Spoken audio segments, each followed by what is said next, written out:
дами и господа, уважаеми съграждани, приветствам ви с добре дошли. Днес отбелязваме 30 годишнина от отварянето на вратите на Музея на мозайките.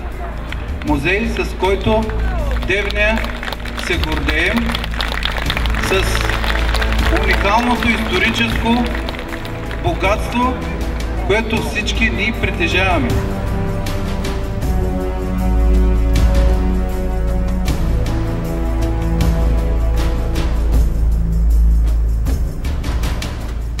На точно тази арена преди повече от 1000 години са се правили последните гладиаторски битки.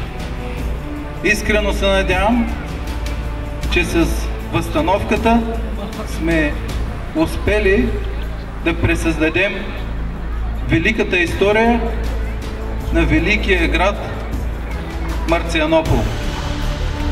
Благодаря и се забавлявайте. Честит празник!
Що се отнася до експозицията на вторият етаж, ние считаме, че тя трябва да има своето бъдеще.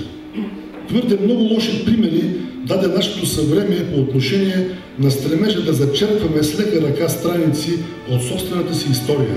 Някога България се гордееше с постиженията на девненската промишленост.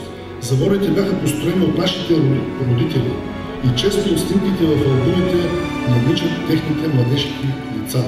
Затова, макар и в редуциран вид, сегашната експозиция трябва да влезе като съставна част от една обща изложба, която да разкрива цялата история на Девненската низина и нейните хора.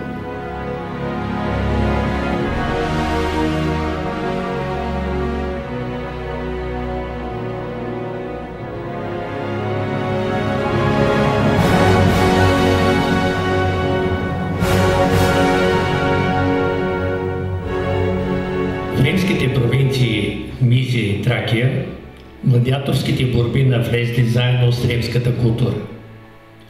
При тези кървави зрелища гладиаторите, осъдени престъпници, военнопленници, роби, либертини или доброволци са се били до смърт за удоволствието на публиката.